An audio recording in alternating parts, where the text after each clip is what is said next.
Asher Meza. I live in Hollywood, Florida. Okay, Asher Meza. Asher is the short for Assyria? Ashur was Syria. But Asher is actually one of the children of Jacob. There's a tribe of Asher. Right. So I didn't know if you said Ashur or Asher. Asher, it depends if you're Sephardic or Ashkenazi. Right. Good. But it's true, like in Katav Ashuri is the Syrian script. So it's still, yeah. Okay. Very good. I didn't want to put a label on you that you wouldn't want to expect from a cultural standpoint. Okay, so I'm Ray, and I'm a school teacher. Robert on the phone is my brother, and he and I grew up in the Seventh-day Adventist Church, and we began to study some Jewish things and attend a few synagogues together, learning some history of the Old Testament, history of Hebrews, history of Jews. And on that journey, Robert left the Seventh-day Adventist Church, and he knew beliefs which I don't hold to, and he feels confident that you would be able to defend those beliefs, and he asked that we have a conversation. I'll do my best. What kind of Seventh-day Adventists are you? Are you vegetarians? Do you follow Ellen White? Because I know there's different segments of your group. Yeah, there are a few segments. I am vegetarian, but everything that we discussed today and over a period of time, we plan to demonstrate from the Old and New Testament and history. Mm-hmm. So we won't be taking you to any Ellen White quotes to anything. Okay, that's fine. But I don't believe in the New Testament, so we could keep it predominantly in the 5 books, because that's the only work we can all agree that's divinely inspired 100%. Okay. How do you feel about up to Malachi? I'd like to start with the 5 books and then work from there, just because in Judaism we believe that the books outside of the 5 books are there to point the reader back to the 5 books. In other words, the seminal moment in Judaism is the Almighty bringing the Jews out of Egypt and demonstrating himself as a good God, as a God worthy to be emulated and worshipped. And everything, if you read the book of Psalms, everything is talking about that specific moment. And the job of the prophet wasn't to bring Israel to a new religion or to build doctrine off of their words, but rather to bring Israel back to the Torah, back to the principles that are laid down in the 5 books of Moses. So this is why everything that's dogmatic in Judaism has to pretty much start and end with the 5 books of Moses. And then, as Deuteronomy states, that when Israel begins to stray, God is going to send them prophets to bring them back on the right path. So this is why I don't mind going up to the book of Malachi as long as we could base everything doctrinal in the 5 books of Moses. 5 books of Moses, I would ask the question, how do you find qualification and justification for Jerusalem today and the hope of Jerusalem, the hope of Israel? I'm not sure what you mean by hope of Israel. The Almighty says... Let me define it. Israel is no longer... Biblical Israel with the cohesion of the 12 tribes no longer exists. Correct. As an organized structure. And so, does the Torah lend itself to the regathering of Israel, and where do you see that? Do the prophets? In other words, I wanted to see what portion, what weight you give to the prophets. Moses such a subject here, right? Being that you first mentioned Malachi or up to Malachi, even in the Old Testament, or what Christians call the Old Testament, the 12 tribes also didn't exist. After the Assyrian conquest of the northern kingdom, there really only remained 3 tribes in all of Israel. And this is in what Christians call the Old Testament and what we call Tanakh. And Christians still considered those individuals as righteous and chosen by God. In other words, by the time of Daniel, there was no northern kingdom. So unless you're willing to admit that Israel was in shambles back then as well, then Israel not being united, having 12 tribes, really is not necessary to be considered complete. Israel could be complete with one tribe, with no tribes. In other words, the covenant of God, as displayed in the Torah, is made up of belief and obedience. No matter who you are, no matter where you come from, if you enter into that covenant with the Almighty through His commandments, in other words, like it states in the Torah, Nasiv and Ishma, that you will do and you will listen to these commandments, then you automatically become Israel, no matter where you live in the world, and that's solidified through a formal conversion. So, not having genetic Jews, not having a temple, doesn't really bother us because we know that the temple also didn't exist for a certain time in the Old Testament. And those individuals, those prophets, Christians today still consider righteous. In other words, in the time of Daniel, there was no temple. Towards the end of Ezekiel's life, there was no temple. These individuals did just fine as righteous individuals without sacrifices. So Israel is in the same position nowadays as it was in the time of Daniel. If Daniel could be considered righteous without sacrifices and without a temple, so can we. I hope that answers your question. Yeah, and you said something about the first 5 books are the only books that we consider. What can you state that part again? These are the only books that we could both agree on are 100% given by God. For example, there was a debate amongst the Jewish people, especially in the time of Jesus, on whether the book of Esther was considered divinely inspired or whether the book of Ezekiel was considered divinely inspired. Canonization, as we have it today, didn't exist in the Jewish world till post the death of Jesus. And this is laid out. You believe that Jesus lived and died? Say again? I didn't hear that one. After it spoke about the death of Jesus and the existence of Jesus, which is profound. Because most people who believe in the Tanakh and the Torah, it's true his existence. So that's at least an accomplishment. So the question was if I believe that Jesus existed. I believe Yeshua, right. The Messiah. I don't believe with 100% certainty he existed, but I have no problem, for the sake of this discussion, to treat him as a historical figure. There is really no factual evidence that he did exist. I mean, if he did exist, we think that the most notable historian of that time, Josephus, would have mentioned him. Now, mind you, there is one reference in Josephus to Jesus, but all scholars, even Protestants like Lee Strobel, add that it was added in later by the church. Now, there is reference to the followers of Jesus.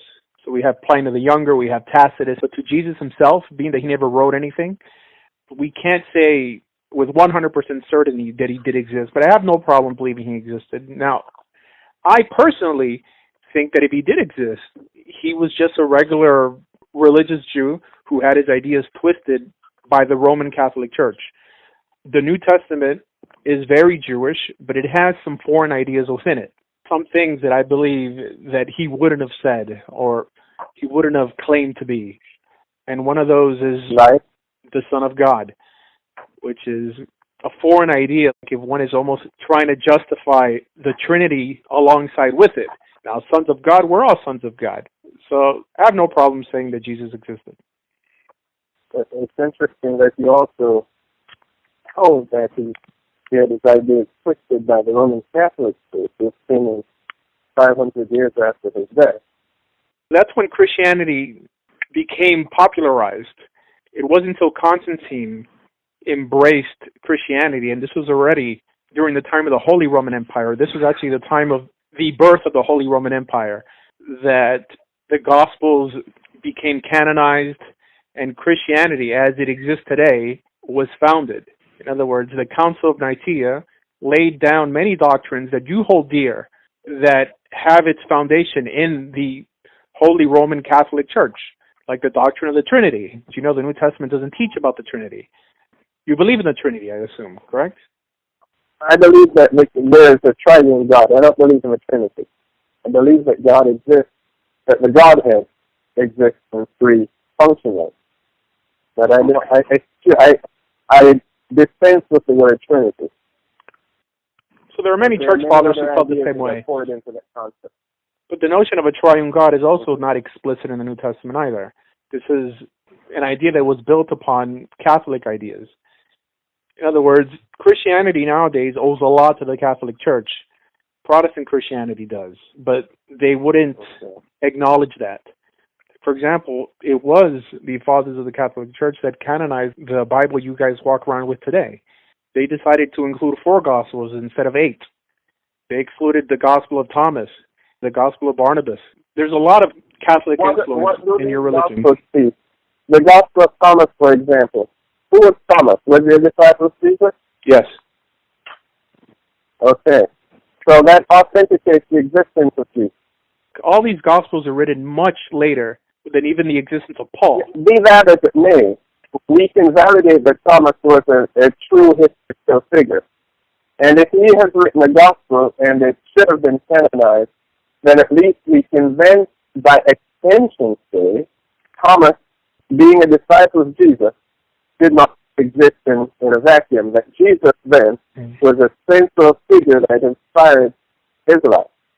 Every one of the supposed authors of the Gospels were placed there by the Catholic Church. In other words, none of these books claim to be written by the individuals the Catholics say wrote it. In other words, it's Catholic tradition that they're written by these individuals. Like, for example, the Gospel of John doesn't say that I, John, wrote this. That really doesn't prove anything. It's a tradition that Matthew wrote Matthew. Does the Torah say anywhere that Moses wrote it? Yes. I don't recall. There was actually a commandment that God gave Moses to write all these instructions down. Now, the word Torah... Yeah, but the Torah, we're talking about the book of Genesis, for example. Where do we find that? That's really what Torah means. Torah nowadays... Torah means the law. Yeah. Well, right, the instructions. Torah, in the colloquial nowadays, just means the 5 books of Moses, but that's not what it meant in the time of the Torah. The Torah are just the commandments that God gave the children of Israel. So we know that Moses himself, the second tablet, was carved by his hands.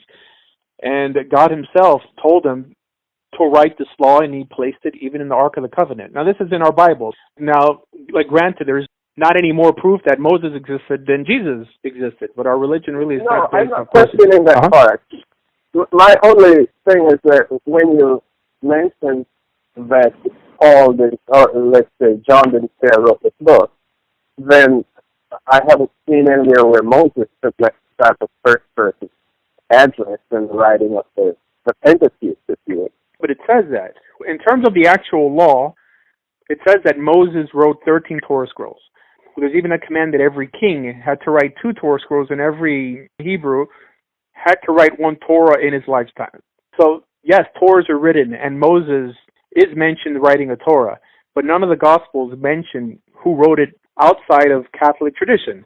So you owe a lot to the Catholic Church. I mean, perhaps you guys should revert to Catholicism because so much is built off of it. But you would consider them probably the Whore of Babylon and all that stuff. But Christianity is really a Catholic invention. And I respect Christianity. Okay. And I want you to know that I'm not a Christian basher. I don't bash Jesus and I don't bash Christians. I think Christians do a lot of good in this world. And I think that Jesus was a good individual. But I think that what made him good was that he was a Torah-keeping Jew. But it's a shame that the movement or church that he supposedly funded ended up dropping Torah completely. So that's almost like a huge... That part I couldn't agree with you more on. And I think we have much in common. And when we go to the Torah, and hopefully we can see the right things as well, then we will some things that we can appreciate jointly and agree on that the Roman Catholics have indeed raised the faith and placed their own stamp on it. But we can ferret between the noise, through the noise, and see what is left as cardinal truth. For example, you said that, which I find interesting, you said that the Torah is the only part that's 100% inspired. So it tells me that there are other parts of the writing that are inspired, but maybe not 100%, and your measurement is that, these are some of the things we can talk about. Mm-hmm. At this point in time. I think what I would like, and I think where Trey was going was, we were hoping that you were at least accepting of the Tanakh as a official authority on equal basis, because it was God's intention to use these prophets to lead Israel back to the Torah. Then the prophets were indeed inspired of God. But otherwise, their function would be useless to try to lead people back to Torah now. I believe the prophets are inspired. However, we have to understand how these books came to be. Now, the prophets are inspired because God tells us that he's going to send us prophets. But it clearly states that he's going to send us prophets when we begin to emulate the nations of the world. There was never a command for us to write down those prophecies for later generations to walk around thinking that every generation is the last generation and there's going to be future wars and hell and some sort of heavenly salvation. All these things arose because these books were written down. Now, who wrote the books of the prophets? The Talmud clearly says it was the men of the Great Assembly. All these individuals decided to compile these books, and many of the books they wrote with their own hand. Not that they made it up, but that they wrote it. Now, clearly, I'm sorry? I'm sorry. What would you say about someone like Jeremiah, who dictated writings to Baruch, and Isaiah, who clearly attested to the fact that he wrote or even... No, there's some books that existed in note form, but they were compiled and or written by the men of the Great Assembly. In other words, there's a commandment in the Torah, in Deuteronomy chapter 17, that there always has to be a ruling body in Israel. And this ruling body had different names. In Hebrew, it has one name. It's called the Beit Din HaGadol. We know it as the Sanhedrin. It was also known as the Men of the Great Assembly. And Jesus even appeared in front of this group. So it was these Jewish leaders who decided what books to include and what books to exclude. Now, this process of canonization existed even after the death of Jesus. So a lot of these individuals didn't believe in Jesus. Now, in the time of Jesus, yes, there was a scroll of Isaiah, but an Old Testament or a Tanakh didn't exist. There were a bunch of loose scrolls. We even see in the collection of the Dead Sea Scrolls that there's a lot of books there that we don't have in our canon nowadays. So Christians, really, when they're reading the Old Testament outside of the 5 books of Moses, are reading what the rabbis wanted them to read. So being that these rabbis themselves didn't accept Jesus, or the students of these rabbis didn't accept Jesus, shows that maybe the rabbis know a little more than Christians who try to interpret Scripture without even knowing Hebrew. You know, I find it interesting. So are there any prophets today, since it has always been God's intention? Absolutely. To go back to the Torah. Okay, very good. Right. Very good. There's only because we have the book of Malachi doesn't mean that God stopped talking to us. Right, I agree with you. However, I mean, that prophet for sure cannot be Muhammad, and for sure it cannot be someone who's telling you to go anywhere else but back to the Torah. And we know Christians aren't doing that. Seventh Adventists are the only body of Christians who have had their life calling to call people's attention back to the commandments of God. And it was his intention for them to grow beyond just their sin and understand the complete Torah. They have actually fallen on theirs, meaning my church, has actually faltered in that one regard. But more than any Jewish synagogue, the Seventh Adventist Church is singularly responsible for making the Sabbath known around the world. And I think you would concur to that. Well, there are more commandments than just not eating pork and keeping the Sabbath. For example, are Seventh-day Adventists keeping Rosh Hashanah? Are they keeping Yom Kippur? No, but yes, we do. This group you're talking to, we observe Holy Sabbath. Is that what you do? Or what the Seventh-day Adventist Church officially does? No. I'm not here to represent the Seventh-day Adventist Church. I'm here to represent the core teachings of the Scriptures. And we as Seventh-day Adventists embrace these teachings of the Scriptures, even though the general conference of Seventh-day Adventists does not. So you will find we are a different type of Christian Seventh-day Adventists, because we do recognize that God did not nail his law to the cross. So we have the Holy Time. Tabernacles is coming up soon, from the 5th to the 12th, and we're keeping the Holy Time. Okay. The Day of Atonement coming up on the 30th. All right, so this is in spite of what the Seventh-day Adventist Church teaches. And this is what you do. I mean, Yeah. the Seventh-day Adventist doesn't teach to keep the Day of Atonement. Right. So the thing with Seventh-day Adventists, which really is a little awkward for every Seventh-day Adventist, which I am one, and this is something that you can amuse yourself with, that Seventh-day Adventists credit their existence to the Day of Atonement in 1844. Yet they despise anything having to do with the Day of Atonement, which I find to be just laughing. So what we should do is just kind of set up a system of how we will engage, because I think it's a very worthwhile discussion that we can have, productive, because I believe that there's learnings that we can both share, and we can learn from each other. I believe there's some things that we'll bring to the table that you will find very illuminating, and maybe you'll have things to bring to the table that we will find illuminating. I don't deny it.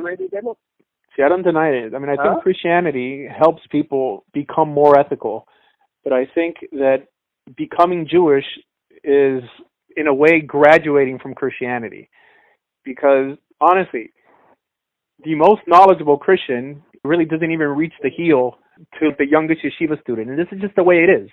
Because every sermon has to begin and end with Jesus and doesn't really focus on God's commandments.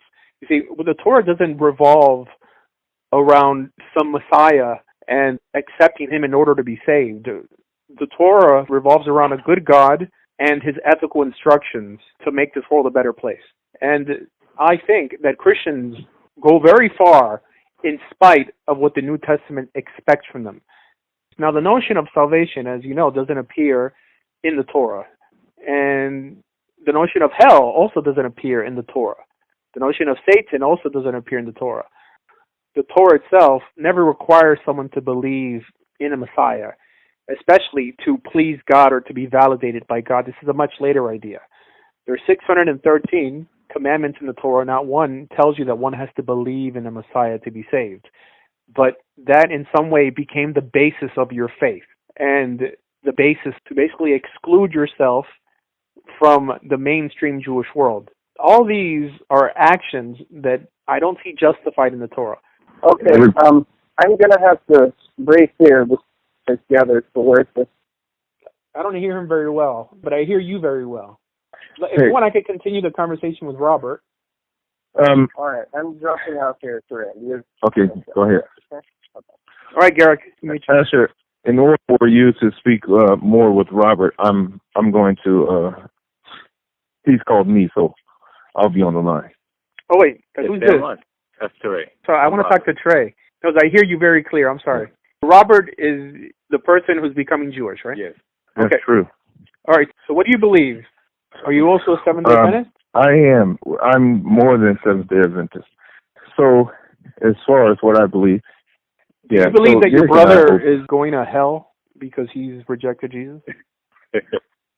Yeah. No, but I believe that there's hell, and I believe that the salvation is introduced long before the New Testament.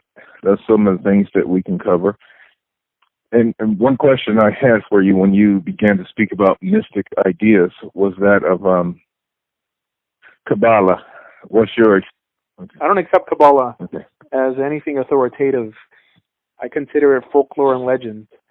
Now, just like you, I also believe in a heaven and a hell, but I don't believe that the Torah expects me to believe in one, just because it doesn't mention it. And it's a much later idea. I see. But I think that for God to be a good God, a just God, he has to be able to reward the good and punish the evil, even after this life, because as you know, there's a lot of good people who suffer unjustly, and there's bad people who don't suffer in this world or don't suffer enough. So there has to be some justice. I also believe that your brother is not going to hell, and I could even say that if you try to keep God's commandments, and only because you happen to believe in Jesus, I also believe you're not going to hell either, just because The Torah doesn't really mention an idea of a Messiah. So, like, if you choose to believe in a Messiah, even though it may be the wrong Messiah, I don't think God's going to hold it against you. But I think that there's going to be a judgment, and every Jew is going to stand in front of the Almighty. All that Jew has to do is point his finger at the Torah and say, you know what, I did everything. I kept everything you told me to keep, or at least I tried to. There is no way that a good God could condemn someone, assuming Jesus was the Messiah. There is no way that a good God could condemn someone for not believing something that's not in the Torah. So I think we have set up here as an interesting topic, and I think that we have a good foundation. Also, as far as the recording that you have here today, can I text you an email and ask for a copy of that? Yeah, sure. We do appreciate you taking this time, and we didn't catch you off guard, and that you're open to this discussion. Yeah, no problem. And for us, it's a very critical discussion. It's really not for debate, and we have no intention of trying to bash you or anything, but we do believe and hold that the things that we teach and understand are true, and that much of what you is true and not all of it, and some of those differences we would like to bring up and expose. I believe that you and even Garrick are probably going to end up converting to Judaism. No, I mean, honestly. And I'm open to it. I'm open to that. And I'm open to accepting Jesus as my Lord and Savior. I want to be led to the right path. If becoming a Muslim is the right path, I want to be on the right path. So far, I don't know if you see my stuff on YouTube, I'm almost on a suicide mission for people to disprove my religion, because I don't want to just join a gang. I want to be on the right path. You have to be intellectually honest. If at the end of our discussion, you come to the realization that perhaps you don't need Jesus, because I'm not here to bash Jesus. I'm here to elevate the Torah, God's Word.